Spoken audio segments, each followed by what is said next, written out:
Echo Beach is a song by Canadian group Martha and the Muffins. Written by band member Mark Gain, it was released as a single from their album Metro Music in 1980. It features a classic guitar riff intro, which you just heard. There's also upbeat, danceable bass lines and even a sax solo. Here Mark Gain and the two Marthas talk about the origins of the band's name. Martha is a fairly unusual name. Do you find it confusing having two Marthas in the band?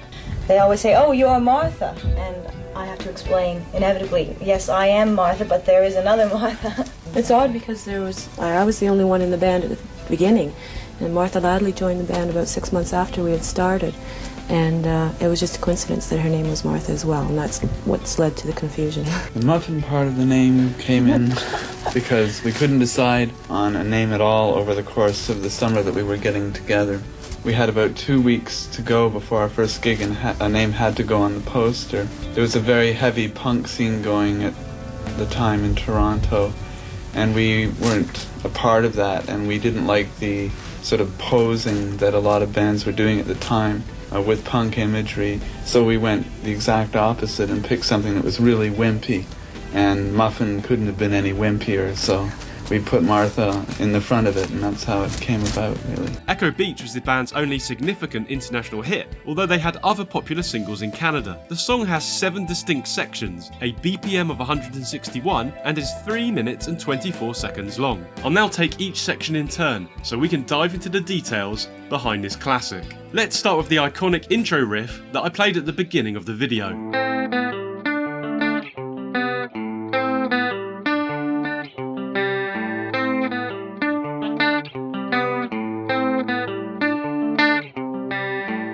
The guitar for the intro is dripping with a chorus effect. A chorus pedal is a guitar effects pedal that produces a shimmering, wobbly effect designed to replicate the sound of multiple instruments playing at the same time. I'll now show you the tab for this riff. I created it in Guitar Pro. There's a link in the description if you want to get a copy for yourself. The riff spans 4 bars and it plays a total of 4 times. For the first 2 it is played alone with some quiet organ in the background. Then it is joined by bass and drums before the pre-verse. The first bar uses the notes A, C, B, G and D. The opening notes, A to C, create a minor third interval. These are also the first and flat or minor third note in an A minor chord. As the initial A note is played open, it is left to ring out throughout the first bar. These 2 notes alone set the musical scene for the rest of the song, as we will discover later. The remaining 3 notes in the first bar are B, G and D. These are the notes from the G major chord, so our intro has so far spelled out A minor and G major chords. On to bar 2 now. This bar uses the notes D, A, C, G and B, so exactly the same notes as bar 1 but in a different order. The bar is split into 2 phrases. The first 3-note phrase uses D and A notes. The third note is an octave of the first D note. If you play guitar you will recognise this as a D5 power chord. The next 3-note phrase uses C, G and B notes. These are the first, 5th and 7th notes in a C major 7th chord.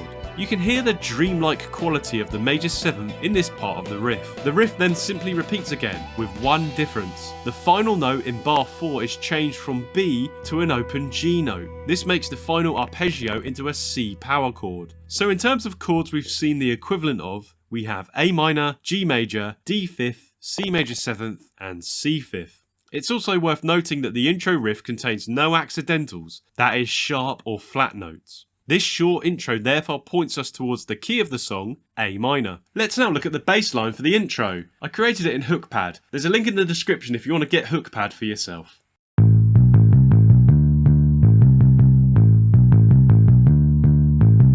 The bass line for the intro sets up a tag phrase that is used throughout the song. It only uses 3 notes A, B and C. The first note is A for a quarter note and then 5/8 notes. The rhythm of this features again and again in the song. You can see even in this 8-bar intro sequence that it features 4 times. The only other note to feature in this intro bass is D. Then at around 25 seconds into the song, we hear the pre-verse. The pre-verse is a short 8-bar section and only features once in the song. The organ sound is brought to the front of the mix for the first time. I'll discuss this more when we get to the verse shortly. The guitar switches to a more distorted rock sound here and begins to play A minor, G major, E minor, F and G chords. All chords are bar chords except for the open E minor.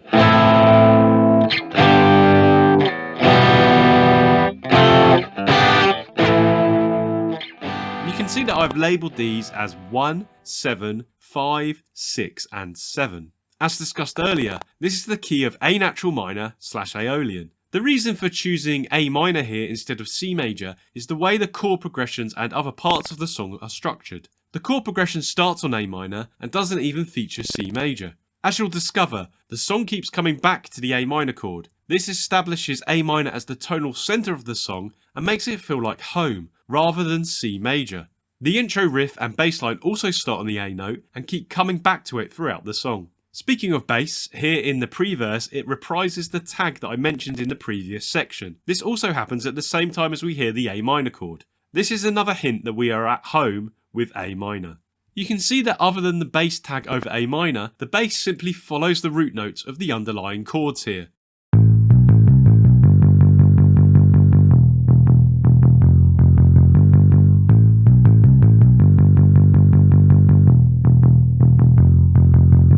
Let's now move to the verse and the first vocal melody of the song.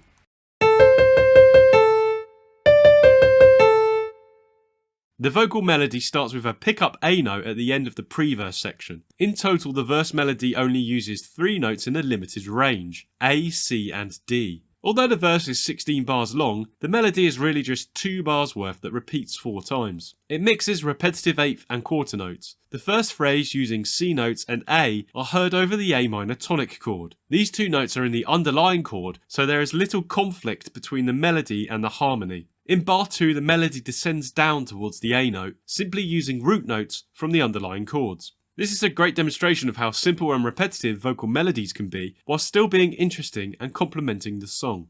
This is also the first introduction of the theme of the song lyrics and the reason behind the title, as discussed in this interview. Yeah, is there actually a place in Canada called Echo Beach? Doesn't exist to my knowledge. It's quite a fiction, really. It's just a state of mind. The song deals with a state of mind, really, that when one has a really lousy job, you tend to go back to a place you've been that has been quite enjoyable, and I think everybody has a place like that in their mind, and that's really what the song deals with. During the verse, the guitar plays a 4-bar sequence of chords that repeats. The distorted sound carries over from the pre-verse section, and all of the chords are played as bar chords.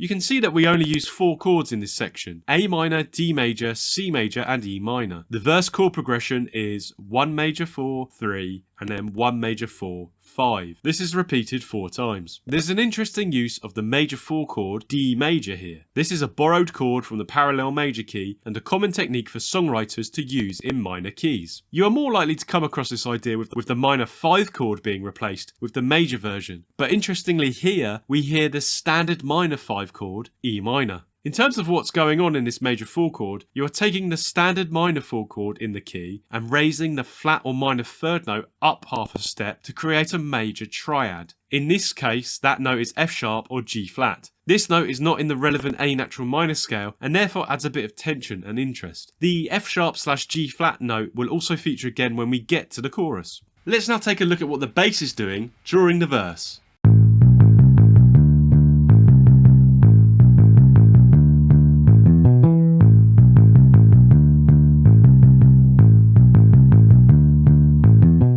As highlighted earlier, we start this section with the bass tag over the A minor chord. It then plays mainly root notes from the D major and C major chords in the second bar. The whole thing is then repeated again, but we have an interesting change for the final chord, E minor. The bass line rises up to E, then B, and E an octave higher. These notes are the 1st and 5th from an E5 power chord. So the bass is playing an arpeggiated E power chord. This really stands out as it rises up at the end of the phrase and beyond the rest of the bass line. As with the chord progression, this whole section is repeated 4 times for the verse. For the first time, we'll now discuss what the organ plays.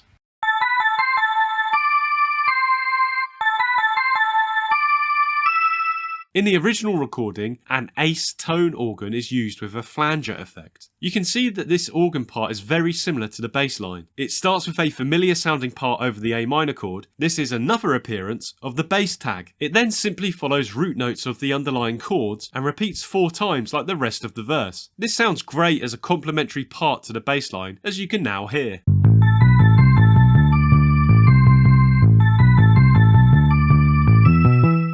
If you listen to the original version of the song, you'll hear that the first 2 bars of the organ are much quieter than the second 2 during the verse. This allows the vocals to be clearly heard. It also provides a nice call and response feel to the verses. Let's now have a listen to all of the parts playing together.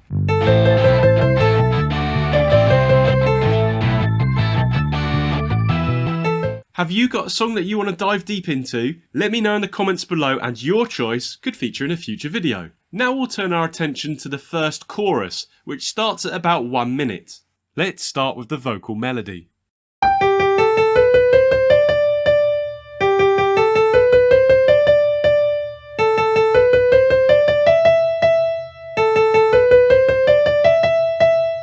The chorus is shorter than the verse at only 8 bars. As with the verse, there is a pickup note in the final bar of the previous section. We start on the G note and then simply ascend the A natural minor scale. In the first bar, this means 2 eighth notes, each on G, A, B and C. Then in the second bar, the D note is played to end the phrase. This creates a fast-paced, rising nature to the chorus. The excitement of the melody runs counter to the lyrics, lamenting the boring work that the singer undertakes. This first 2-bar phrase is repeated twice. Then in the second half of the melody, the whole first half is repeated, but it starts on the A note. You could also think of this as being transposed up 1 step in the A natural minor scale. This continues the frenetic nature of the melody and the singer's longing for Echo Beach. Let's look at the chorus bass now.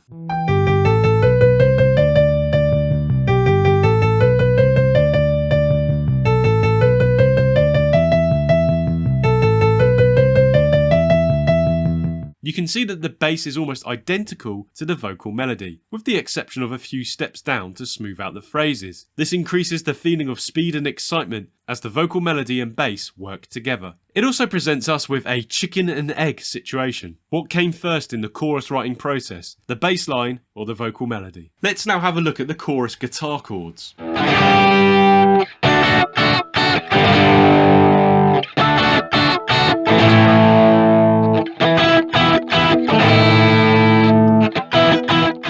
The guitar chords are very straightforward for the chorus: G major, D major, A minor and E minor. They are all played as standard bar chords. In Roman numeral terms, the first half is 7 to major 4 and then 1 to 5. This is the second outing for the major 4 chord.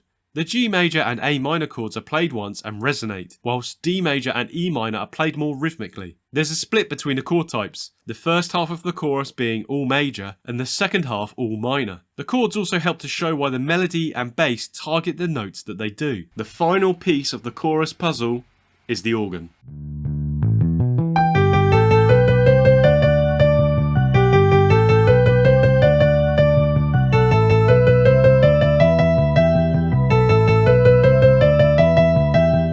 The organ holds a note for a bar, then plays 2 dotted quarter notes before a quarter note. It follows along with the underlying chords, starting with a G note. Then as the chords change to the major 4, D major, we have the return of our old friend, the F#/G flat note. This steps down from the G note and then alternates with the D note to provide a cool, interesting background sound to the chorus. As with the chords, the whole thing is repeated again before moving to the A minor chord in the 5th bar. Here the organ plays an E note, which is the 5th of the A minor chord. This has a darker feel as we enter the minor part of the chorus. Then over the E minor chord, the notes B and G are heard. These are the flat or minor 3rd and 5th notes from the underlying chord. This provides a different vibe as we don't play the root note of the chord and leave the bass and vocal melody to take care of that. This provides some nice separation for the organ here. There are a couple of saxophone breaks in the song. Mark Gain, who we saw interviewed earlier, recalls this about them. Andy's sax solo is quite memorable. There's one little moment where it's almost off and there's some passing note, but it's so great. It's so idiosyncratic and he was a great idiosyncratic player. The thing with Andy was he would never play the same solo twice. He came out of a jazz background. That's where his sensibilities were, the improvised freeform end of things. So he was very committed to trying to never repeat himself when it came to soloing.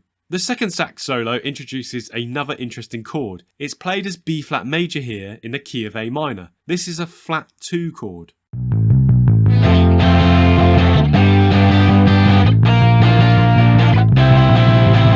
The 2 chord in natural minor keys is a diminished chord, much like the 7 chord is in major keys. Many songwriters seek to avoid diminished chords due to the tense, unsettling nature that they bring to a progression. Here, the flat 2 is created by dropping the root note of the 2 chord by half a step or semitone, and then building a major triad from this new root. You can also think of it as being borrowed from the parallel Locrian or Phrygian keys. You can hear the role it plays here, adding a great step up to the C chord in this escalator chord progression. This is also reflected in the bass of this section.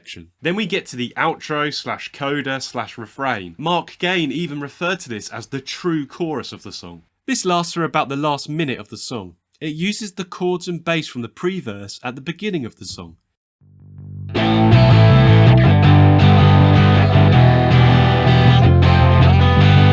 The vocals repeat the refrain, Echo Beach, far away in time. This adds to the nostalgic feel of the song, as if Echo Beach is a mystical place in time that was better than the present. The melody has a nice wistful feel here. Again, it doesn't stray from the chord tones, but it avoids the root notes. This runs against the root notes of the bass, providing a nice setting for the song to sail away into the sunset.